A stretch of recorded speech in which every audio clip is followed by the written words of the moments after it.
Okay, so that's the end of the heroes stuff, and now we're on to, like I said, there's some weird bonus material, and the first one actually relates to my last pulp culture video I reviewed. I mentioned the Sonic the Hedgehog movie, the new one with Jim Carrey and that. Probably the only one. Excuse me. Oh shit. Probably the only one because I don't think they've attempted a Sonic the Hedgehog movie before, like they have with Mario Brothers and all that stuff. But anyways, the Blu-ray DVD digital pack that I got actually came with a bonus comic book that was basically the size of the DVD case. And here it is. It is called Sonic the Hedgehog: The Adventures of Sonic and Donut Lord. Donut Lord is what Sonic calls Tom, the small town police officer, because he's always talking to donuts and then eating them.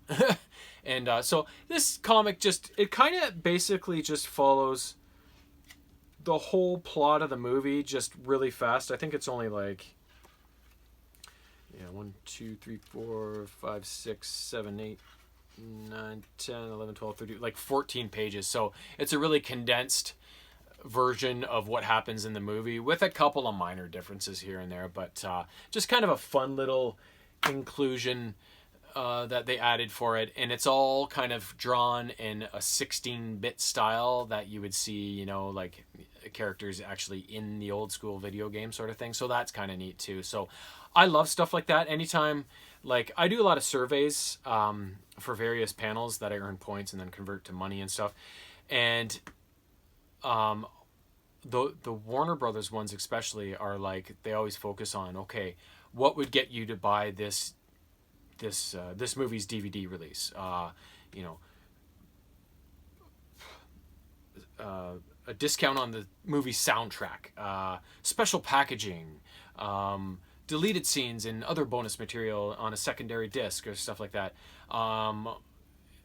or bonus gifts included. And I would have to say that, like, special packaging I don't give a shit about. Discounts on soundtracks and other things I don't give a shit about. I like all the deleted scenes and I like bonus material as long as it's worthwhile bonus material, because a lot of times it's not.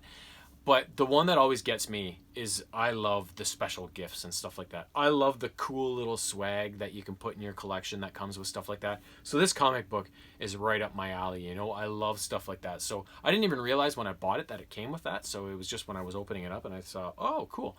One of my favorite ones was the original Transformers movie, like not the cartoon from back in '86 or whatever it was, like the newest ones with the Michael Bay, the one that started with Shia LaBeouf and Megan Fox, the first Transformers.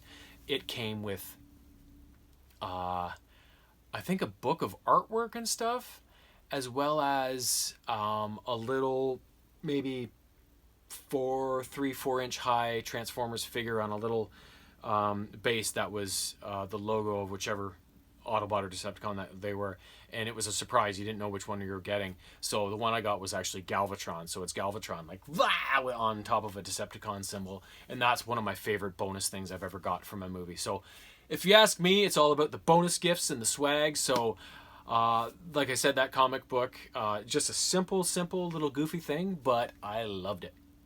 All right. So this is the last section.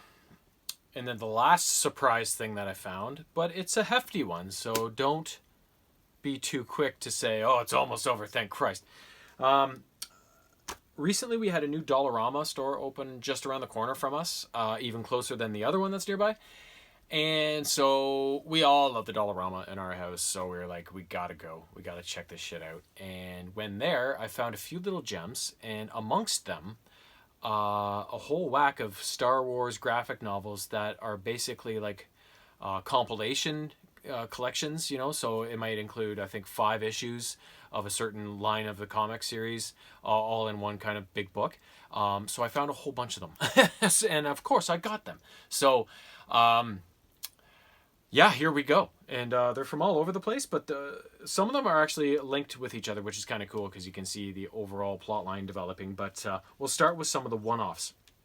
The first one is called Star Wars Kanan First Blood.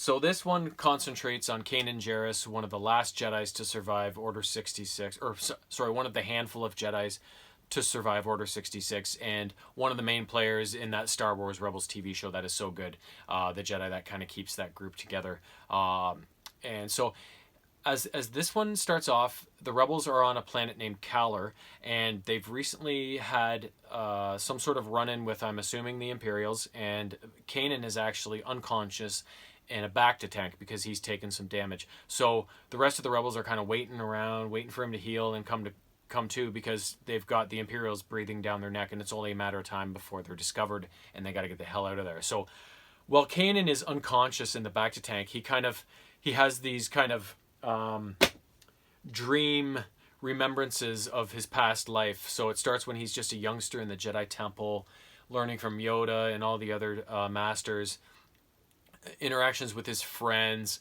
and how he was eventually chosen as an apprentice. So he actually saw a young master in a Bacta tank, and he says, "Oh, is that master?"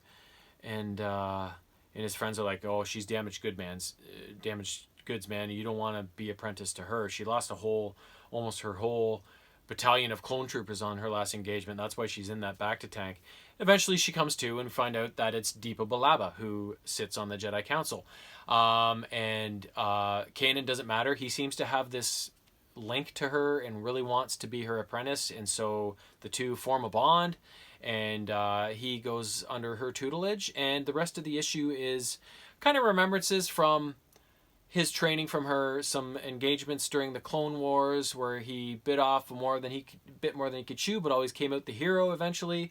And it even includes a face-off with General Grievous on the planet Mygeeto, which is pretty awesome. So, and in the end, he comes to, and then they do one last mission where they help a family of refugees gain safety and stuff like that. And we even see one of the Sith Inquisitors enter the fray, as well as somebody else was in there that I was kind of pleased to see. I forget who it is now, but very cool story, very cool book.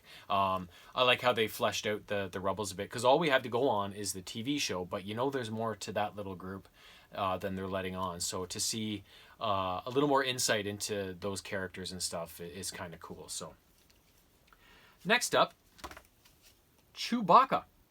So on this one, a lot of these issues occur right after the first Death Star has been destroyed and things are in a bit of disarray and stuff. In this one, Chewbacca is actually on a mission, and he has crashed an A-Wing on this unnamed planet, this kind of outer rim planet, and he needs to get his A-Wing fixed before he can get out of there. But in the meantime, some locals there, a guy named Arax, I believe, and his daughter Zara, are being misled by a guy named Jom, who runs a local mine there, and they mine these beetles that have this, I don't know, they have these crystals that are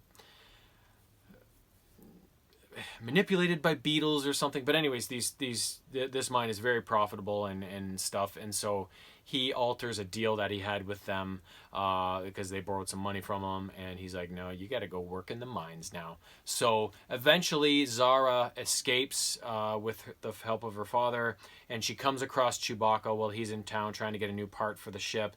At first they kind of don't really, he doesn't pay any attention, but eventually he sees she's in trouble. He steps in, and she's like, thank you. Can you help rescue all the people in the mine and free my planet from Jom's control? And Chewie's like, oh, come on, that's a little too much. I got a mission to do, right? And but eventually she keeps at him, and it's like, it's the Empire, and they're keeping slaves down in the mines. So, Chewie and slaves, right? Because he was a slave of the Empire. He's like, blah!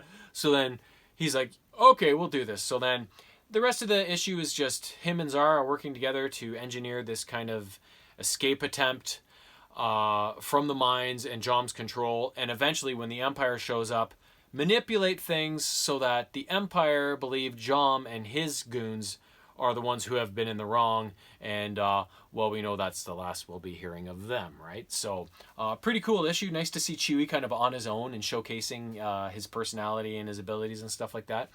Very cool story. Next up, another character one. Princess Leia. Oh, mama. It's a pretty hot comic, yo. Again, this one happens right after this destruction of the first Death Star. Uh, People are going off on doing new missions, and Leia wants to be involved, and General Dodonna's like, you're too valuable a target. You gotta stay here. You gotta lay low. You can't go out there because we can't lose you. Think bad things will happen to you if you get caught by the Empire.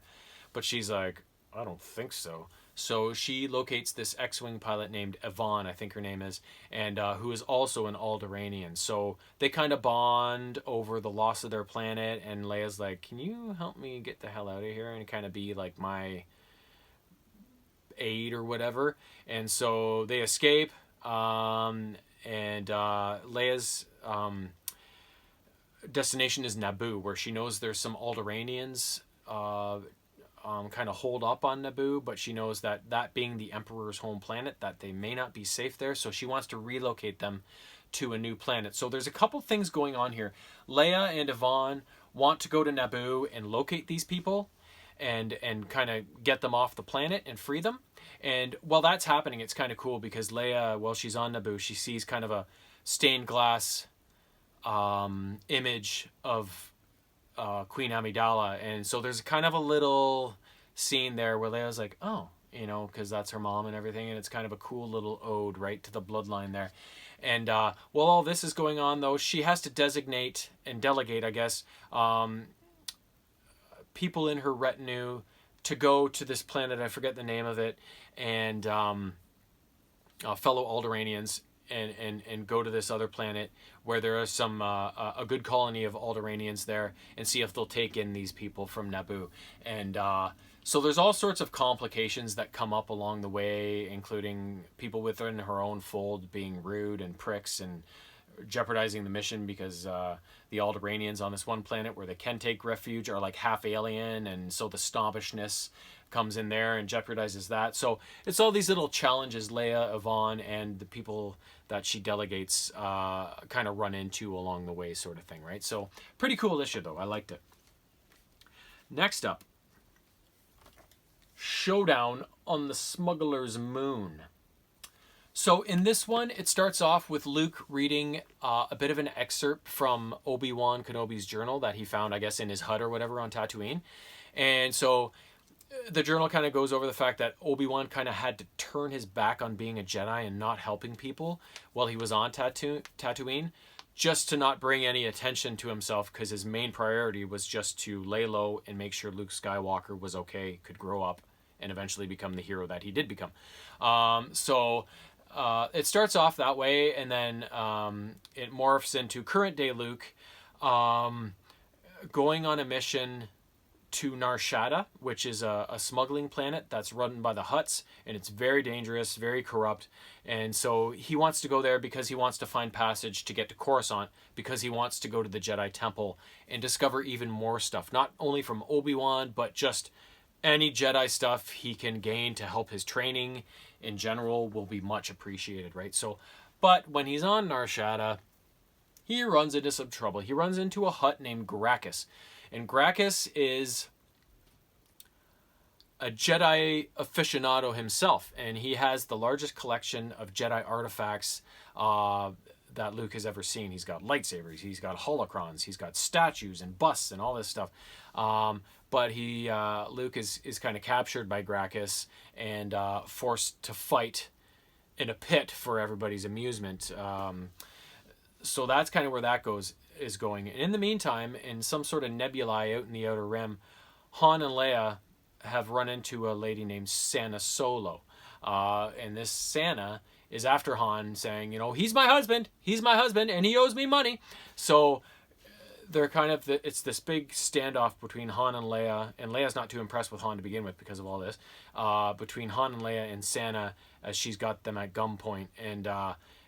And so Han's got to get to the bottom of this, of just what Sana's after and why she's doing this. And they got to do it fast because the Empire is hot on their trail, and they eventually show up and throw a monkey wrench into the plans. So they have to eventually escape from this nebula and kind of work together to get out of there. So in the meantime, back on Nar Shaddaa,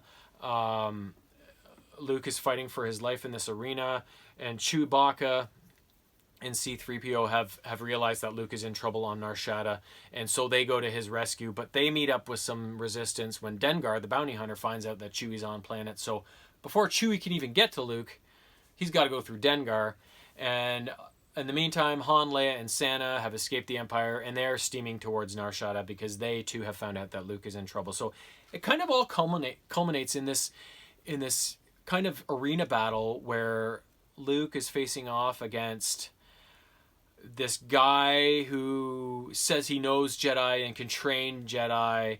Not to mention, I think it's not a Rancor, or maybe it was a Rancor, or some sort of massive beast that they had to fight. Not to mention this Jedi trainer guy who actually reports to Darth Vader, we find in the end. But they do it with lightsabers. So as Luke's reinforcements arrive and Luke turns the table on everybody in the arena, they break out the Jedi artifacts, and Luke, Leia, and Han are all using lightsabers to off their enemies and eventually escape and live to fight another day, sort of thing. And along the way, there's a couple little cool throw-ins, like when Luke's in Gracchus's kind of artifact room, some holocrons come to life, and we see some former Jedi Masters spouting some wisdom, one of them being Shaak Ti. So I like to always see that kind of link from the past to the future, even if Luke never even heard of Shaak Ti. It's just sometimes chilling. It puts your hairs on end to see kind of that link from that time of where the Jedi were so prevalent and numbersome to when Luke's the only one left, really, right? So I always find that kind of contrast and that link between them kind of chilling and haunting and fantastic. So really cool story. Next up, this one was a no-brainer for me to purchase. I mean, I got them all, but Star Wars, Vader Down. Whoo, mama. So as this one kicks off, Vader is in orbit over this planet called Vrogus Vas, I believe it is. Let me just double check that. Vrogus Vas, yes. There's apparently a Jedi temple on Vrogus Vas, and so Luke is there, and he wants, as you know, he's after. So this happens after the one I just talked about. He's in want of all this Jedi information because he knows nothing, basically, right? His training is very limited. And so he's on this planet attempting to visit this temple. Vader knows he's there because of his this associate he has named Dr. Aphra. She is his weapons and technology designer or something like that.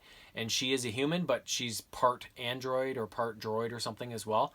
And so she has led Vader to this planet saying, Luke Skywalker is here. But when Vader shows up, there's actually like 3 squadrons of X-Wings along with Luke. So Vader's like, you better not have set me up, Dr. Aphra. So Aphra's like, shit, because you know what pissing off Lord Vader's going to bring? Your demise, right? So Vader, though, he starts cutting down all these X-Wings, and so Luke does the only thing he can think of.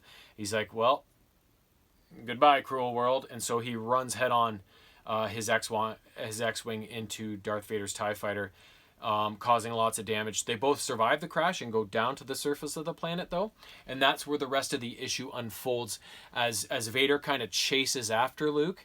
But in the meantime, Leia, Han, and the rest of the rebels have learned that they've got a captive Darth Vader on this planet right now with no means of getting off, so they scramble all their forces to get in there and hopefully cut him down. So Leia kind of abandons Luke and leaves him to his own devices in the single-minded pursuit of getting at Vader and destroying him, whereas Han and is like, Princess, our friend's in trouble. You do whatever you want, but I'm going after him. So then we have Han and Chewie going after Luke. So it's kind of all this interplay as Vader cuts his way through various forces. Luke is on the run. Leia's after Vader. Dr. Aphra has come down to the planet because she wants to save her own skin and help Vader out. And as it all kind of comes to a head, one more wild card comes into the play. It's this Mon Calamari Jedi.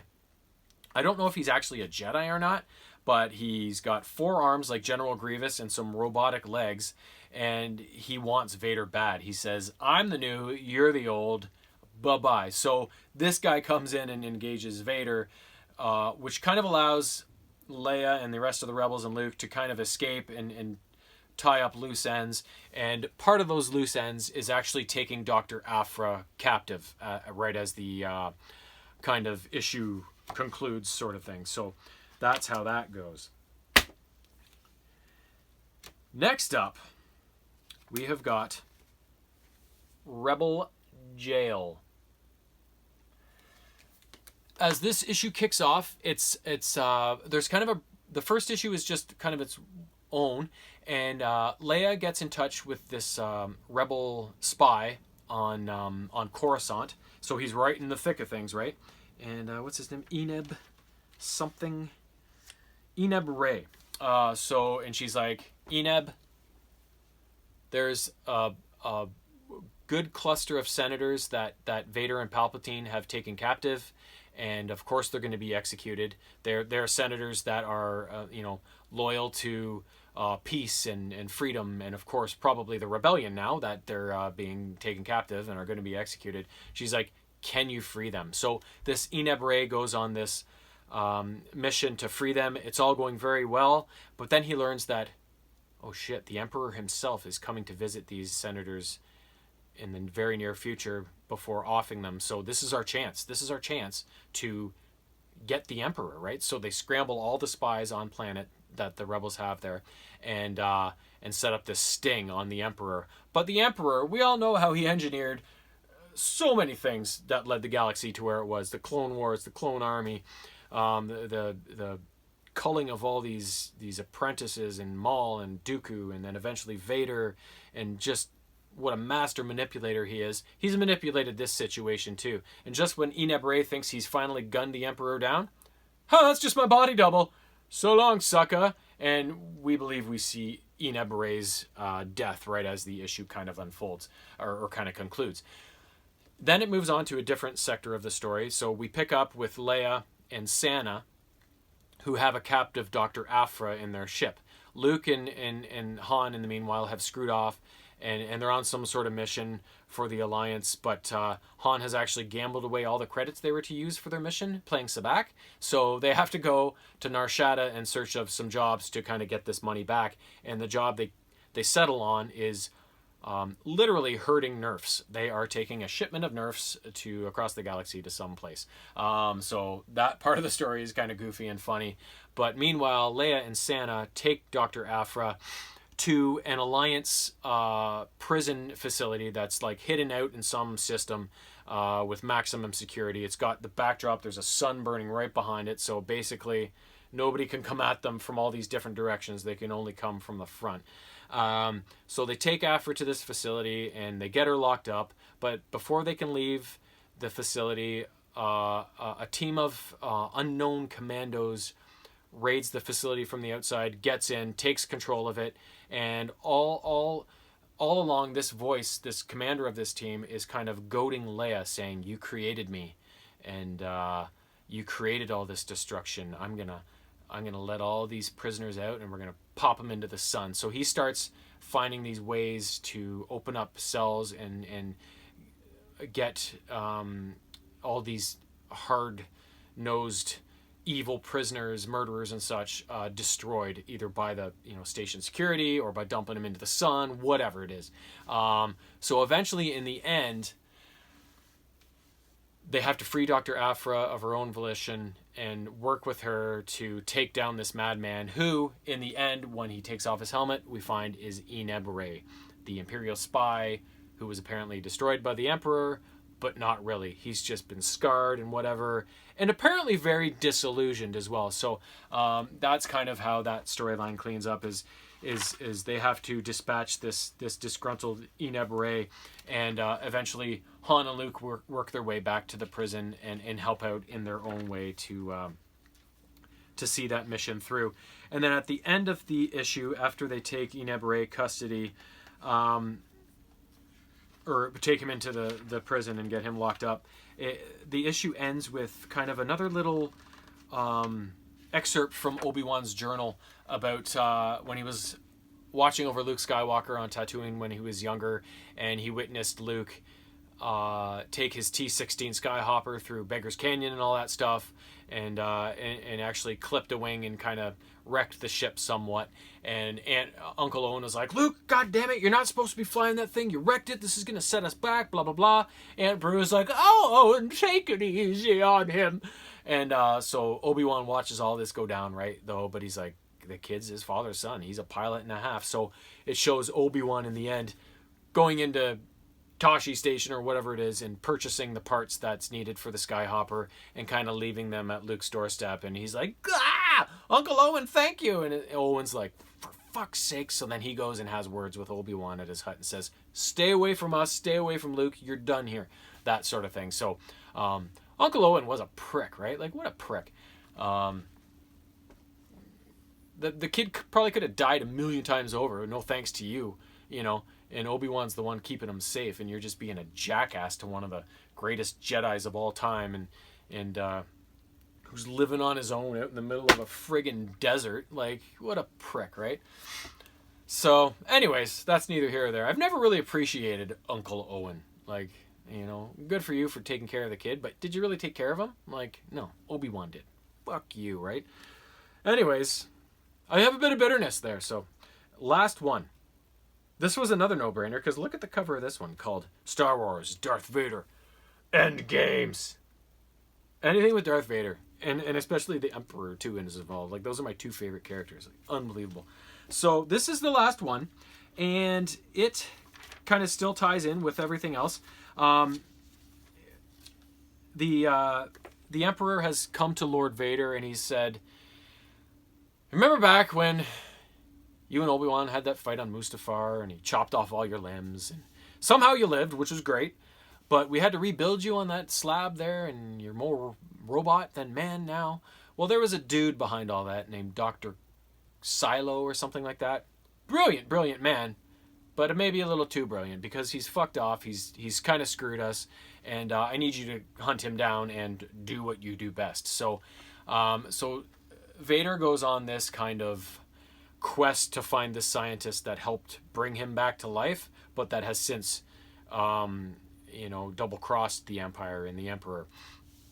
So he sets off on a quest to find this guy, and in the meantime, he also gives orders to Dr. Aphra's two psychotic droids. One is a protocol droid named, 000 or something like that, and the other one's an astromech named BT, and they are both like programmed for ultimate destruction, and they love human pain and suffering, and they love to murder. So Vader sends them off to find Dr. Aphra, bring her back if possible to the Executor, the big super Star Destroyer, and if not, just kill her and be done with it. So the issue kind of splits in two different directions, with Vader after Silo, 000 and BT after